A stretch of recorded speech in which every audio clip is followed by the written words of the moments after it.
नमस्कार दोस्तों, मेरा नाम मोहित है और आपका स्वागत है मां साहब ऑनलाइन के इस यूट्यूब प्लेटफॉर्म पर। आज हम बात करने वाले हैं करंट अफेयर्स के हमारे इस सेगमेंट में। तो चलिए आज के करंट अफेयर्स को समझते हैं बड़े ध्यान से। लेकिन उससे पहले आप देख रहे हैं थॉट ऑफ द डे, ठीक है? पढ़ते हैं इसको, क्या लिखा है इसमें।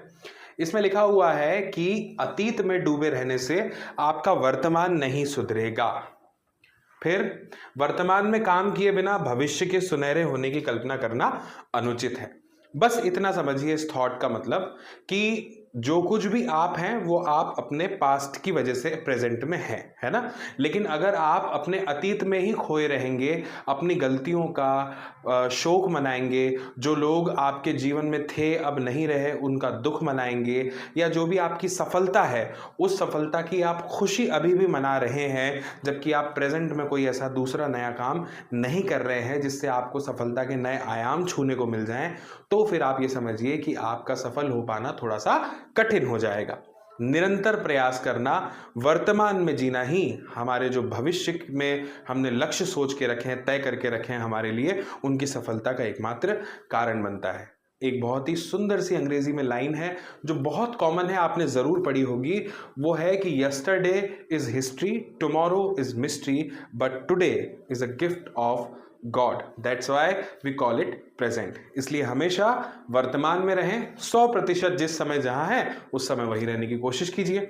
चलिए इसी अच्छे थॉट के साथ में, पॉजिटिविटी के साथ में आगे बढ़ते हैं और करंट अफेयर्स को समझने की कोशिश करते हैं। बहुत थोड़े से सिलेक्टेड कुछ चुनिंदा प्रश्न हैं जो मैंने आज के वीडियो के लिए चुने हैं, जरा इनको ध्यान से समझेंगे। लिखा हुआ है, प्रधानमंत्री नरेंद्र मोदी किस देश के दौरे पर 22-23 अक्टूबर को जाएंगे और किस उद्देश्य से जाने वाले हैं? ठीक है, प्रश्न तो आपको समझ में आ गया। बहुत सरल सा था कि हमारे जो प्रधानमंत्री जी हैं वो 22 से 23 अक्टूबर को कहाँ जाने वाले हैं, किस देश के लिए और किस उद्देश्य से जाएंगे। तो 4 विकल्प हैं, ABCD, है ना। और जो सही है वो बी वाला विकल्प है, जाने वाले हैं वो रूस। प्रश्न उठता है क्यों जा रहे हैं? क्योंकि वो 16वें ब्रिक्स शिखर सम्मेलन में पार्टिसिपेट करने के लिए, भाग लेने के लिए जा रहे हैं। ब्रिक्स शिखर सम्मेलन, आप इससे अच्छे से परिचित होंगे। ये जो है 5 देश हैं जिनसे मिलकर के ये शब्द जो है ये बना हुआ है। बी का मतलब ब्राजील है, आर का मतलब रशिया है यानी रूस है, आई का मतलब है भारत यानी इंडिया, सी का मतलब चाइना है और एस का मतलब है साउथ अफ्रीका। पहले ये सिर्फ ब्रिक था, मेरी जानकारी है, BRIC, एस भी इसमें जुड़ गया है। और ये है क्या शिखर सम्मेलन? इसमें ये जो 5 देशों की मैंने बात करी है ये उभरती हुई अर्थव्यवस्थाएं हैं विश्व में। तो ये उभरती हुई अर्थव्यवस्था वाले जो देश हैं ये इस सम्मेलन को आयोजित करते हैं। यहाँ पे रूस ने जो है आमंत्रित किया है। देखिए मैं आपको इसकी थोड़ी सी कुछ डिटेल्स मैंने यहाँ पे लिखी हैं, वो मैं आपको बता देता हूँ। प्रधानमंत्री नरेंद्र मोदी 22 से 23 अक्टूबर को रूस के कजान में 16वें ब्रिक्स शिखर सम्मेलन में भाग लेने के लिए जा रहे हैं।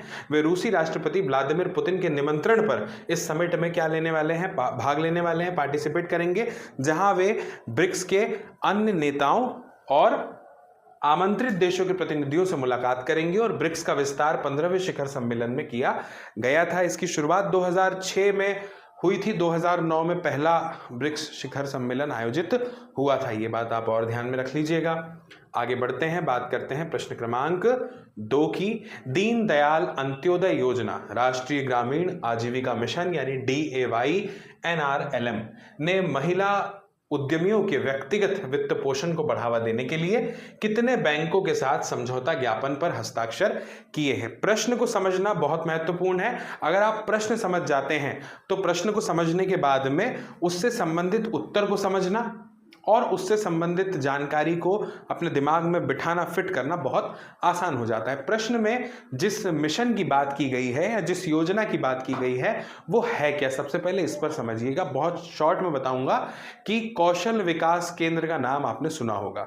हमारे भारत में जो 2014 का समय आया था उस समय क्या हुआ, हमारे जो प्रधानमंत्री जी हैं नरेंद्र मोदी जी, उन्होंने कौशल विकास केंद्र कई जगह पर खुले, आप जानते हैं, जिसका उद्देश्य क्या है कि ग्रामीण और शहरी क्षेत्र में जो ऐसे लोग हैं जो बेरोजगार हैं, खासतौर से युवा, उनकी जो आजीविका है उसमें थोड़ा सुधार हो जाए, वो सक्षम हो जाएं, खुद की स्किल डेवलप करके, कौशल विकास करके और कुछ ना कुछ अर्न करने लगे और अपने सपने को पूरा कर सके, जिसमें अलग अलग विधाओं में उन्हें ट्रेनिंग दी गई।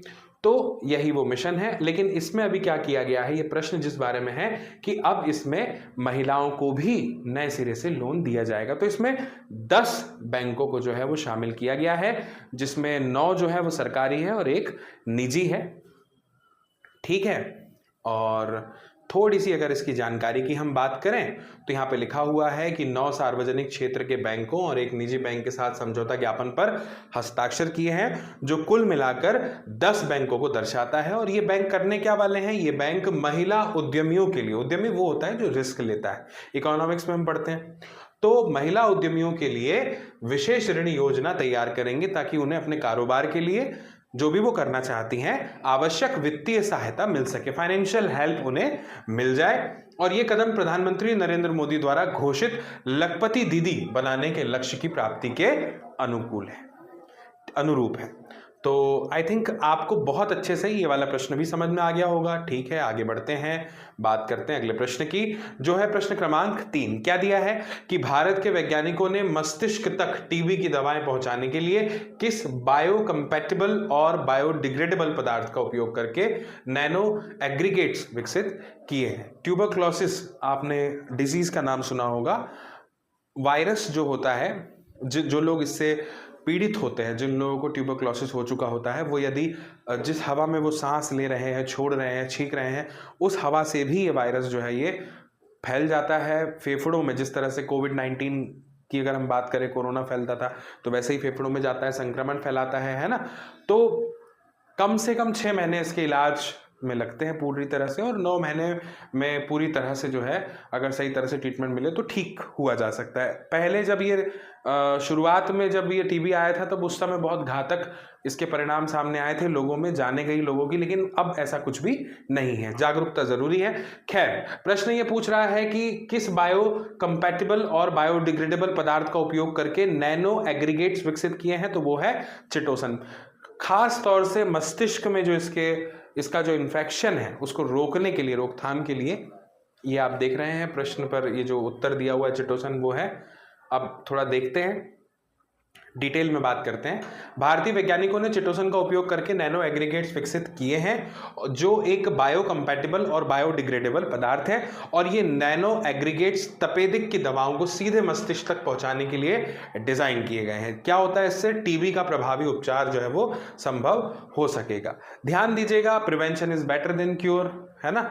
खैर, तो ये करंट अफेयर के अंडर में आने वाला क्वेश्चन है, तो आपको याद रखना है। सबसे अच्छा तरीका है ज्यादा से ज्यादा चीजों को आप लिंक करिए अपने आप से, अपने आस पड़ोस से। जितना आप लिंक करना सीख जाएंगे चीजों को, उतनी ज्यादा कहानी लंबे समय तक आपके दिमाग में बनी रहेगी। प्रश्न क्रमांक 4 दिया है कि सुप्रीम कोर्ट ने बाल विवाह पर दिए गए 18 अक्टूबर के फैसले में किस बात पर जोर दिया। जब भी आप विवाह शब्द सुनते हैं तो एक 18 साल आपके दिमाग में एज आ जाती है। डेट भी देखिए 18 अक्टूबर है, तो थोड़ा सा यहाँ पे आप लिंक करने की कोशिश कीजिए चीजों को ताकि याद रहे। तो यहाँ पे जो 4 विकल्प दिए थे ABCD, इसमें जो B वाला विकल्प था कि बाल विवाह रोकने के लिए जागरूकता अभियान की आवश्यकता है। जब हमें कोई ऐसा व्यक्ति किसी विषय पर सलाह देता है या हमारी कमियों खामियों को उजागर करता है जिसे हम अपना आदर्श मानते हैं या जिसका हम सम्मान करते हैं अपने परिवार में, अपने परिचितों में, अपने दोस्तों में, तब क्या होता है, हमारे भेजे में, हमारे दिमाग में, मस्तिष्क में वो बात जो है वो फीड हो जाती है और उसके बाद में हम उस चीज़ का अनुसरण करने लगते हैं। मान लीजिए कि आपका फेवरेट एक्टर अगर आपको अवेयर कर रहा है कि smoking is injurious to health, आपको स्मोक नहीं करना है, तब क्या होगा, तब फिर आप सोचेंगे कि नहीं यार स्मोकिंग गलत है। और अगर आप कभी करना भी चाहें, मैं ये मान के चलता हूं कि आप नहीं करते हैं, नहीं भी और करना भी चाहेंगे तो फिर नहीं करेंगे। तो ये फैसला भी ऐसा ही कुछ है कि हमें जो है जागरूकता अभियान की इस विषय पर क्या है, आवश्यकता है, क्योंकि अवेयरनेस वो चीज होती है जो आपको सावधान करती है कोई भी गलत काम करने से, और सावधानी वो बेहतर होती है हमेशा की तरह।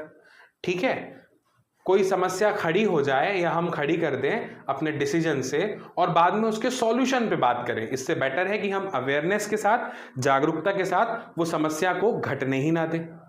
तो थोड़ा सा इसका डिटेल देखिए कि सुप्रीम कोर्ट ने अपने फैसले में कहा कि बाल विवाह को रोकने के लिए सिर्फ सजा का प्रावधान पर्याप्त नहीं है। सजा जो है उससे क्या होगा, जो घट गया है उसके लिए दी जा रही है, लेकिन जो ना हो, दोबारा ना हो, उसके लिए तो जागरूकता अनिवार्य है। इसके लिए जागरूकता अभियान की जरूरत है ताकि समाज को इसके हानिकारक प्रभावों के बारे में जानकारी दी जा सके। यह निर्णय 2017 में दायर एक याचिका के संबंध में आया है जिसमें बाल विवाह निषेध अधिनियम के प्रभावी क्रियान्वयन की मांग की गई थी और यह 18 अक्टूबर डेट आप ध्यान रखेंगे इस संबंध में। आगे बढ़ते हैं, बात करते हैं प्रश्न क्रमांक 5 की। लिखा है जम्मू कश्मीर की नई सरकार में मुबारक गुल को किस पद पर नियुक्त किया गया है।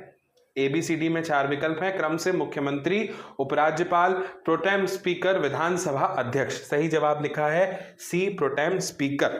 अब प्रोटेम स्पीकर क्या होता है आप जानते हैं, लोकसभा और राज्य विधानसभा जो होती है उसमें स्पीकर की नियुक्ति करना आप कह लीजिए, है ना, या फिर जो अविश्वास प्रस्ताव होते हैं तो प्रोटेम स्पीकर का ही ये काम होता है। खास तौर से अगर हम बात करें, अब देखिए यहाँ पे लिखा हुआ है कि नवनिर्वाचित विधानसभा सदस्य जो है उनको शपथ दिलवाने का जो काम होता है ना, स्थायी अध्यक्ष के चुने जाने तक अध्यक्ष की जिम्मेदारी भी इन्हें ही संभालनी होती है। और एक जो ध्यान आपको रखने वाली बात है वो ये है कि इनकी जो नियुक्ति की गई है ये जम्मू कश्मीर पुनर्गठन अधिनियम 2019 जो है उसके तहत ही की गई है। ठीक है, तो ये आप ध्यान में रखेंगे। 18 अक्टूबर को उपराज्यपाल मनोज सिन्हा ने मुबारक गुल को जम्मू कश्मीर विधानसभा के लिए प्रोटेम स्पीकर नियुक्त किया। इससे आपको ये बात समझ में आई कि उपराज्यपाल जो है वो नियुक्ति करते हैं। ठीक, प्रश्न क्रमांक 6 पर आते हैं। क्या है क्वेश्चन नंबर 6, नागरिक उड्डयन मंत्रालय द्वारा उद्घाटित विमानन पार्क में क्या प्रदर्शित किया गया। सही जवाब है विमानन क्षेत्र में भारत की प्रगति के प्रतीक मॉडल को। थोड़ा सा इसको विस्तार से समझिए। नागरिक उड्डयन मंत्रालय जो है उसने अपने परिसर में क्या किया, जो विमानन पार्क है उसका उद्घाटन कर दिया और इसमें विमान मॉडल प्रदर्शित किए गए। आगे, जो विमान के विकास और भारत के नागरिक उड्डयन क्षेत्र की वृद्धि को दर्शाते हैं। सीधी सी बात है, अगर आप देख रहे हैं कि सरकार किसी एक चीज पर काम कर रही है, अलग अलग जगह पर संस्थाएं खोली जा रही हैं कि उस पे काम को और बढ़ावा मिले, तो उस क्षेत्र में हम प्रगति तो कर ही रहे हैं। यह पार्क विमानन क्षेत्र में हुई प्रगति और नवाचार को दर्शाता है और आगंतुकों के लिए एक शैक्षिक अनुभव जो है वो प्रदान करता है। ठीक है, ये बात समझ में आ गई। जब आप ये पढ़ते हैं कि शैक्षिक अनुभव प्रदान करता है तो तब आप इस चीज को समझिए कि आपको अपने उत्तर को किस तरह से प्रकट करना है। यदि आप किसी ऐसी परीक्षा की तैयारी कर रहे हैं जो प्रशासनिक स्तर पर होने वाली है और उसमें मुख्य परीक्षा में लिखित परीक्षा भी शामिल है जिसमें आपको अपना उत्तर लिख के बताना है खास तौर से, तो वहां पर यह शब्दकोश आपके बहुत काम आ सकता है। प्रश्न क्रमांक 7 है कि राष्ट्रीय हरित हाइड्रोजन मिशन के तहत इस्पात उत्पादन में हाइड्रोजन के उपयोग के लिए केंद्र सरकार द्वारा कितनी पायलट परियोजनाओं को मंजूरी दी गई है। जवाब इसका एक ही है, 3। ध्यान रखिएगा, सी वाला ऑप्शन है 3, वो सही जवाब है। थोड़ा सा इसकी डिटेल को समझिए, प्रश्न तो आप समझ गए होंगे। सेंट्रल गवर्नमेंट जो है हमारी, उसने किया क्या है, अप्रूव किया है हाइड्रोजन के उपयोग के लिए 3 पायलट परियोजनाओं को। अब ये क्या है, थोड़ा विस्तार से समझेंगे। ये परियोजनाएं जो हैं ये हाइड्रोजन पर बेस्ड या आधारित जो स्टील निर्माण प्रक्रियाएं हैं उनकी टेक्निकल यानी आर्थिक और तकनीकी यानी टेक्निकल और आर्थिक व्यवहार्यता जो है उसका परीक्षण करने वाली हैं। अब परीक्षण के बाद क्या होगा, इसमें DRI उत्पादन में हाइड्रोजन का 100% उपयोग और विस्फोट फर्नेंस में कोयला यानी कोक की खपत को कम करने के लिए हाइड्रोजन का उपयोग और ऊर्ध्वाधर शाफ्ट आधारित DRI इकाई में हाइड्रोजन का इंजेक्शन, ये तमाम आदि चीजें शामिल हैं। जब आप इस तरह का कोई प्रश्न पढ़ते हैं और कुछ टेक्निकल टर्म्स उसमें आ जाती है तो हमारे लिए बहुत इंपॉर्टेंट है कि थोड़ी देर रुक करके उसको सर्च करके पढ़ के फिर हम आगे बढ़े, ताकि हमारा जो प्राप्त ज्ञान है उससे उसको लिंक कर पाएं, तभी वो पर्याप्त होगा। अन्यथा तो फिर क्या होगा, ये चीजें हम रटेंगे, फिर रिवीजन में अगर आप कभी चूक हो गई आपसे तो फिर आप इसे लंबे समय तक याद नहीं रख पाएंगे। तो मेरी आपसे रिक्वेस्ट है कि आप चीजों को लिंक करने के लिए बार बार रिवीजन करें और जो थोड़ी बहुत जो टर्मिनोलॉजीज हैं उसको आप समझते चलें, और लिंक करना मोस्ट इंपॉर्टेंट। 8th नंबर का क्वेश्चन है, क्या है? सुपर मून किस स्थिति में बनता है? देखिए सुपर मून की बात हो रही है, सुपर मून मतलब पूरे मून की बात हो रही है। पूरा मून कब आता है? अमावस में आता है क्या? नहीं। कब आता है? पूर्णिमा में। तो पूर्णिमा वाला ऑप्शन सही है हमारा। क्या है? जब चंद्रमा पृथ्वी से सबसे करीब होता है और पूर्णिमा होती है। ये हमारा सही जवाब हो गया। अब थोड़ा सा एक्सप्लेनेशन समझिएगा, ये करंट अफेयर में क्यों शामिल है जानकारी, क्योंकि इसकी जो डेट है जब देखा गया तो वो 17 अक्टूबर है हाल ही में, तो वो आपको याद रखनी है। सुपरमून तब बनता है जब चंद्रमा पेरिजी पर होता है, यानी जब चंद्रमा पृथ्वी के सबसे करीब है, और उसी समय क्या होती है? पूर्णिमा भी होती है, और इस दौरान चंद्रमा सामान्य से 14% बड़ा और 30% ज्यादा चमकीला दिखाई देता है। बात यह है कि चंद्रमा जिस ऑर्बिट पे घूम रहा है, जिस कक्षा में घूम रहा है, वो वृत्ताकार होने की अपेक्षा थोड़ी अंडाकार है, समझिएगा, आकार में। और इस वजह से क्या होता है? अंडाकार होने की वजह से उसकी जो दूरी है वो हर दिन बदलती रहती है। ठीक है, ये भी आप समझ गए। आप इंटेलिजेंट हैं इसलिए समझ जाते हैं। आगे लिखा है प्रश्न क्रमांक 9, 17 अक्टूबर। Manifestation is very important. जब मैं कहता हूं कि आप इंटेलिजेंट हैं तो आप मानिए कि आप इंटेलिजेंट हैं, और मेरे को पता है कि आप जानते हैं कि आप इंटेलिजेंट हैं। 17 अक्टूबर 2023 को किस महत्वपूर्ण हमास नेता की मृत्यु हुई? 4 विकल्प हैं। सही जवाब है याह्या सिनवार की, और इसका जो विस्तार है वो इस प्रकार से है, देखिएगा। 17 अक्टूबर की रात को किए गए हमले में हमास के जो प्रमुख हैं याह्या सिनवार, उनकी मृत्यु हो गई। 7 अक्टूबर 2023 को इजराइल पर किए गए हमले का ये मास्टरमाइंड था, और इजराइल के प्रधानमंत्री जो है बेंजामिन नेतन्याहू और विदेश मंत्री इजराइल काट्स, इन्होंने इसकी पुष्टि की है इस बात की। 7 अक्टूबर को हमास ने इजराइल पर 3000 से ज्यादा रॉकेट दागे थे। आप अगर एक एस्पिरेंट है, एग्जाम की तैयारी कर रहे हैं, तो इस खबर से वाकिफ होंगे। और कई 100 लड़ाके इजराइल में घुसे थे, जिन्होंने कई इजरायलियों की जान ली और 200 से अधिक को बंधक बना लिया था। इसके बाद से इजराइल ने सिनवार की खोज शुरू कर दी थी। ये हमारे आज के सेगमेंट का अंतिम प्रश्न था, प्रश्न क्रमांक 9। मुझे उम्मीद है कि आपको यह सेगमेंट बहुत अच्छे से समझ में आया होगा। ये जो पीडीएफ है ये आपको मिल जाएगी इस वेबसाइट शिक्षास्त्र.com पर, तो आप इसे जाकर यहां से डाउनलोड कर सकते हैं। कोई भी अगर आपको दिक्कत, परेशानी, दुविधा, बाधा, झंझट, समस्या है तो आप कमेंट बॉक्स में कमेंट करके बताइए, क्योंकि अगर आप एक एस्पिरेंट है और तैयारी कर रहे हैं किसी भी तरह की कोई परीक्षा की, गवर्नमेंट एग्जाम की, तो ये हमारी जिम्मेदारी है, नैतिक जिम्मेदारी है कि हम आपकी समस्याओं का समाधान करें। कोई गड़बड़ नजर आती है तो बेशक कमेंट में लिख करके बताइए कि इसको और बेहतर किया जा सकता था या यहाँ पे आपने गलत बताया। ठीक है, जल्दी मिलेंगे अगले वीडियो में। तब तक के लिए खूब सारी पढ़ाई कीजिए और अपने लक्ष्य की ओर निरंतर आगे बढ़ते रहिए। हमारी शुभकामनाएं हमेशा आपके साथ में है। नमस्कार, जय हिंद।